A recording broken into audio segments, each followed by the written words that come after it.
Dan Bawang Putih merupakan cerita fiksi Melayu Indonesia yang berasal dari Riau. Dongeng ini menceritakan tentang dua orang gadis kakak beradik yang memiliki sifat yang berbeda dan bertolak belakang, serta seorang ibu tiri yang tidak adil dan berbelas kasih. Kisah ini berawal dari suatu desa kecil dan indah. Akan tetapi keindahan dan keasrian desa yang terletak di tepi hutan ini tak bisa menutupi kesedihan hati seorang gadis malang bernama Bawang Putih. Dia begitu sedih karena ibunya belum juga sembuh dari sakit keras yang ia derita. Seperti biasanya, setiap pagi dia selalu membantu ibunya menyelesaikan pekerjaan rumah. Bawang Putih jalan di pinggir danau. Ikan-ikan yang riang menyambutnya dan sedikit bisa menghibur hati Bawang Putih.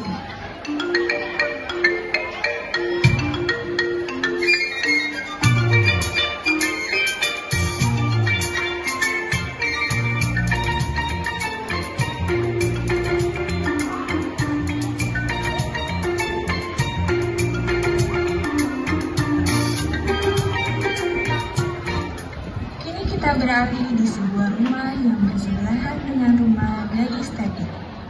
Dasar nggak tahu diuntung. Ngomel-ngomel terus, kepala aku jadi pusing tau. Hei, mau marah kamu? Dasar anak bandel. Ayo balik dan kembali masuk. Jangan membuat ibu semakin marah ya. Ci, apa? Beraninya kamu begitu sama ibu ya? Dasar anak durhaka. Ibu bilang jangan lari. Awas nanti ibu pukul kamu ya. Ayo cepat masuk rumah. Ayo, cepat bawang merah. Suatu hari di depan rumah Bawang Putih, Bapak Bawang Putih pamit untuk pergi dan Bawang Putih salib ke bapaknya. Bapak, Ada apa putriku? Bapak, ini soal ibu. Tenanglah putriku, tidak akan terjadi apa-apa pada ibumu.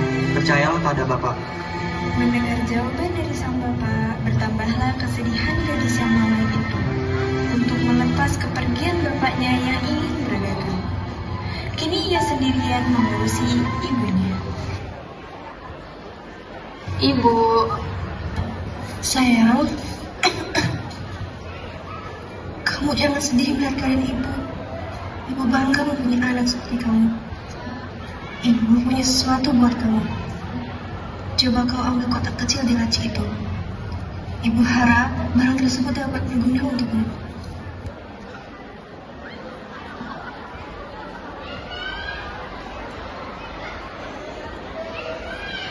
ini Bu. Buka dan kau pakailah nak. Wah, indah sekali Bu. Indahnya. Terima kasih ya Bu, aku sangat menyukainya. Ibu senang kamu menyukainya. Tolong jaga cincin itu baik-baik ya sayang. Demikianlah cinta kasih ibu dan anak tersebut semakin besar dan tak terpisahkan. Hari pun berganti dan Bawang Putih, gadis yang rajin dan patuh itu kembali bersiap-siap mengerjakan pekerjaan sehari-harinya. Bu, lihat deh, dia sudah berangkat. Bagus, ini saat yang tepat untuk melancarkan rencana kita. Semoga saja tak ada halangan, mulus seperti apa yang kita harapkan, dan semuanya akan menjadi milik kita. Bawang Putih tak menyadari rencana jahat tetangganya tersebut. Pikirannya sebenarnya mulai agak tenang. Kesedihannya pun seharusnya mulai berkurang. Karena kesehatan ibunya telah berangsur membaik. Tapi nampaknya kali ini ada sesuatu perasaan tak enak dalam hatinya. Rasanya kali ini dia tak tega meninggalkan ibunya sendiri. Keraguannya pun timbul dalam benaknya. Duh, perasaanku sangat tidak enak. Aduh, tolong aku. Kok kayak ada yang minta tolong? Di mana ya? Tolong, aku di sini. Bawang Putih segera menolongnya melepaskan kail pancing yang tersangkut di mulut ikan mas. Kalau saja mulutku ini tidak segera ditolong, pasti sudah hancur. Terima kasih sudah menolongku, gadis cantik. Dengan senang hati. Oh iya, aku jadi lupa kalau harus segera pulang. Kasihan ibu di rumah. Sementara itu di rumah,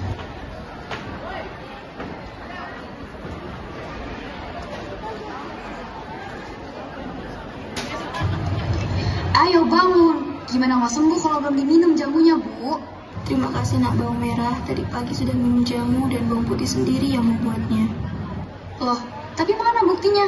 Sampai sekarang saja kau masih belum sembuh. Aduh, aku sudah tidak punya banyak waktu lagi.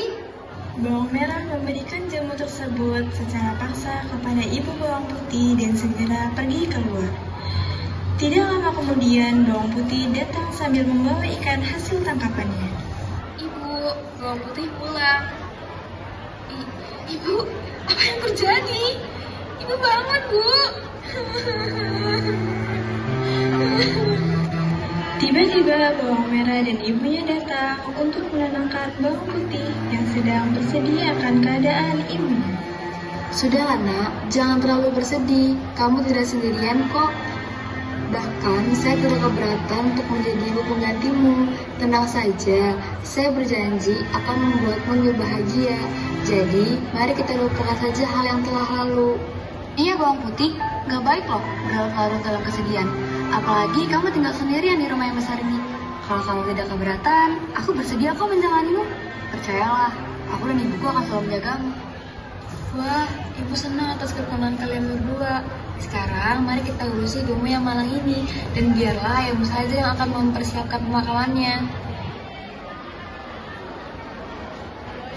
Di sisi lain, ada seorang pangeran sedang melamun di depan istana untuk menunggu kabar dari ayahandanya yang sedang sakit. Namun tiba-tiba, Pangeran, kakek memanggil Anda. Benar, ini mengenai kesehatan ayahanda. pangeran pun segera masuk istana menuju ruangan tempat ayahandanya dirawat. Kakek, bagaimana kondisi kesehatan ayahanda saat ini? Apakah sudah membaik? Nak, kondisi ayahmu semakin kritis. Kita harus segera mencarikan obat penawarnya. Tetapi, sampai saat ini, kakek masih menunggu tabib istana yang kakek utus untuk mencari tanaman emas sebagai obat penawarnya. Semoga dia berhasil mendapatkannya. Pangeran, tabib sudah datang. Tabib, baiklah, kalau begitu biar aku saja yang menemuinya. Tabib, bagaimana dengan tanaman emas itu? Apakah Anda berhasil menemukannya? Sebelumnya, saya ingin meminta maaf, Pangeran.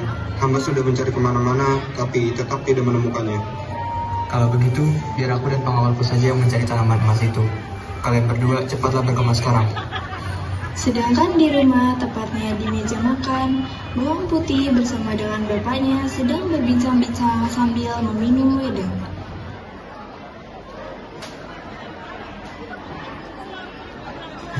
Nak, wedang hangat yang kamu buat ini persis sekali dengan yang biasa dibuat oleh almarhumah ibumu. Kamu memang memiliki banyak persamaan dengannya. Terima kasih, Pak. Aku senang Bapak menyukainya. Selamat pagi, turunan gadis manis. Hai, saudaraku yang manis. Senang bertemu denganmu. Ini ada makanan untukmu dan bapakmu. Terima kasih Mbak Yu atas hidangannya. Dengan senang hati, Tuan. Lihatlah betapa akrabnya mereka berdua. Seandainya saja mereka bisa menjadi saudara. Maaf, tapi saya tidak mengerti apa yang Anda maksud. Dengan segala keikhlasan hati, saya bersedia menggantikan peran ibu bawang putih untuk mengurus segala keperluan keluarga ini. Jadi, bagaimana jawabanmu, Tuan? Baiklah kalau begitu. Sementara itu di tengah hutan,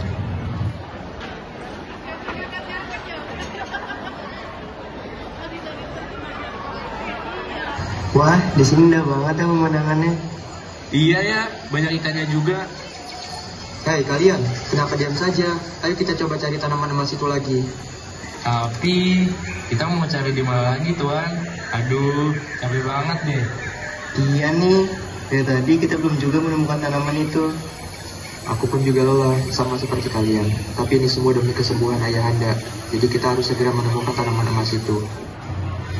keesokan harinya seperti biasa, Bapak kembali pergi ke kota untuk berdagang. Namun sebelum pergi, ia berpamitan terlebih dahulu dengan istri barunya dan kedua anaknya. Bapak harap kalian dapat hidup rukun ya. Mulai sekarang aku bisa berdagang dengan tenang, tidak seperti hari-hari yang sebelumnya. Doakan Bapak ya, agar bisa mendapat rezeki yang banyak, agar kebutuhan kalian bisa tercukupi. Hati-hati di jalan ya, Pak. Setelah bapaknya pergi, bawang merah dan ibu tirinya pun menunjukkan sifat aslinya, yaitu mereka menyuruh bawang putih mengerjakan segala pekerjaan rumah layaknya seorang pembantu. Baiklah anak-anak, sandiwara telah selesai, dan kamu bawang merah saatnya memperlakukan bawang putih lebih manis lagi. Baiklah bawang putih, permainan akan segera dimulai. Ini baru permulaan. Selanjutnya akan ada kejutan-kejutan yang lebih menarik untukmu. Hei, ayo bangun. Jangan bilang sayang-sayangan di sini. Cici sudah menumpuk di belakang. Dan cepat lakukan tugasmu. Dasar pembantu cengeng. Dan ingat, kamu akan mendapatkan perlakuan yang lebih buruk lagi jika berani melakukan ini pada bapakmu. Dengan penuh sabar, bawang putih langsung bergegas mengerjakan apa yang bawang merah dan ibu tirinya perintahkan. Aku merasa letih. Cucian ini banyak sekali, apalagi cucian bawang merah dan ibunya. Sungguh malang nasibmu Putri. Senang sekali dapat berjumpa dengan kamu lagi. Kali ini, semoga kamu tak menolak bila kutawarkan bantuanku untuk meringankan bebanmu ya. Aku selalu terkejut dengan segala keanehan dan keajaiban yang ada pada dirimu. Baiklah, ikan yang baik, kali ini lakukanlah apa yang kau mau. Baiklah, tunggu dulu. Tapi kau jangan kemana-mana. Aku akan kembali setelah yang satu ini. Yuh! Oke, sekarang akan kupenuhi permintaanmu. Akan kuhilangkan seluruh kotoran yang menempel di cucianmu. Dengan sekali mantra, hilangkan kotoran. Ikan mas, terima kasih banyak ya. Kau baik sekali. Ikan mas. Belum santai kalau nggak dihibur nyanyian. Aku percaya kamu akan melakukannya buatku. Baiklah, karena kau kini telah menjadi sahabatku, akan kupersembahkan sebuah lagu yang manis untukmu.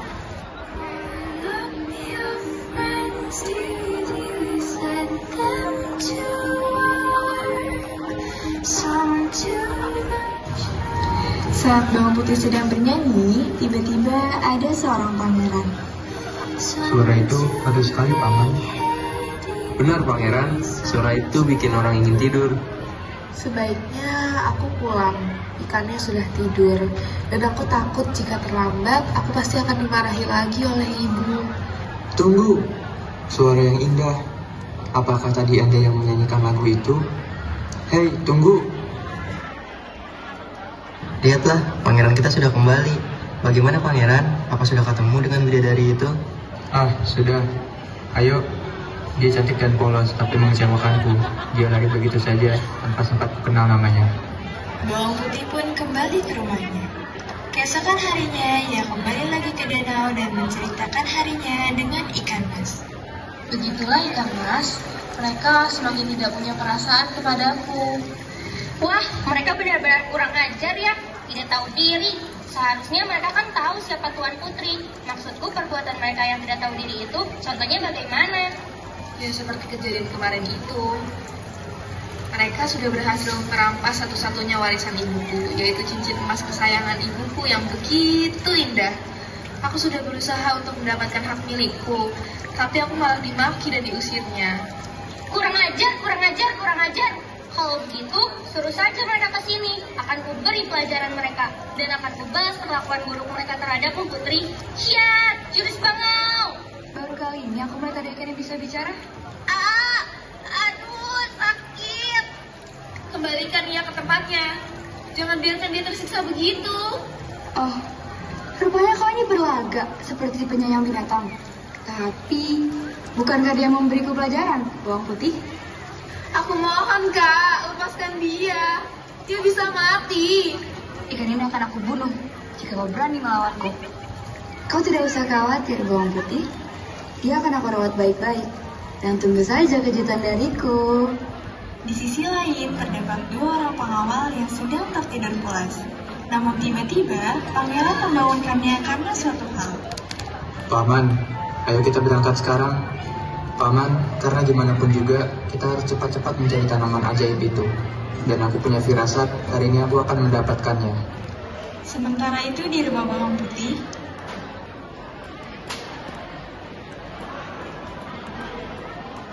Hei putri yang selalu murung, tidak baik hari cerah yang bikin dibuat untuk bersedih. Baiklah, tampaknya kau membutuhkan sahabat untuk berbagi rasa. Dan ini dia sahabat baikmu. Hah?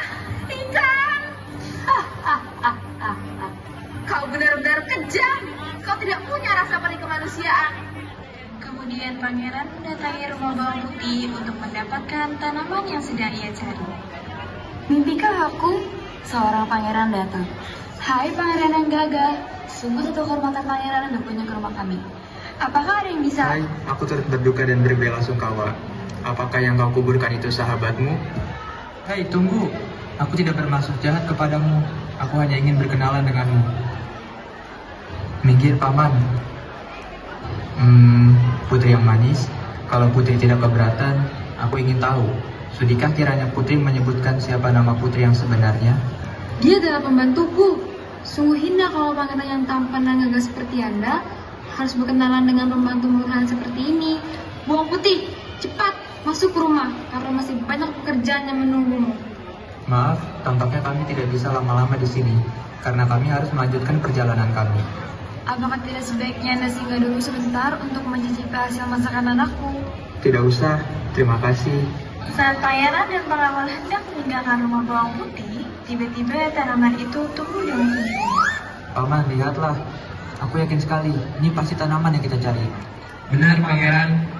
Benar-benar indah dan ajaib. Di sini memang banyak indah-indah. Kalau pangeran berkenan menginginkannya, kami gak keberatan kok memberikannya pada pangeran. Terima kasih. Kami memang sangat membutuhkan tanaman ini untuk kesembuhan Baginda Raja. Sudah lama kami mencari tanaman emas ini. Baginda Raja, kamu juga sudah mengetahui adanya pengumuman itu. Berarti hadiah-hadiah menarik sudah menunggu kami. Oh, sudah tentu. Tampaknya kami sudah tidak sabar untuk membawa tanaman itu pulang. Paman, cepatlah cabut tanaman itu. Baik, Pangeran. Kakek mengatakan bahwa pemilik tanaman yang bisa mencabut tanaman itu. Paman, sepertinya bukan orang sembarangan yang bisa mencabut tanaman emas itu. Menurut wangsit kakek, hanya si pemiliklah yang bisa mencabutnya. Oh, itu sudah pasti. Dengan senang hati, saya akan melakukannya untuk pangeran. Bawang merah menarik tanamannya, namun ia kesakitan. Aduh, tanganku sakit. Dasar tanaman sial. Hamba akan siap melaksanakan amanat ini, Pangeran. Sungguh suatu kehormatan bagi hamba untuk melakukan tugas mulia ini, demi kesembuhan Baginda Raja dan kebesaran Karaton Kararukan. Kemudian pangeran dan bawang putih pergi ke istana untuk menemui sang raja yang sedang sakit untuk memberikan tanaman emas tersebut.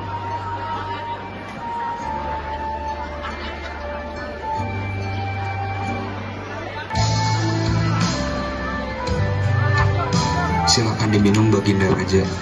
Baiklah, terima kasih. Setelah meminum ramuan tersebut, raja pulih kembali dan pangeran meminta restu untuk menikahi bawang putih. Ayah, aku ingin meminta restu untuk menikahi bawang putih. Silahkan anakku. Demikianlah karena ketulusan dan jiwa bersih yang dipunyai oleh bawang putih. Akhirnya sang raja pun dapat tersembuhkan dan bergembiralah seluruh kerajaan. Kisah ini pun berakhir dengan suasana yang penuh kegembiraan. Sang pangeran yang gagah dan tampan itu akhirnya menikahi bawang putih dan mereka pun hidup dengan bahagia.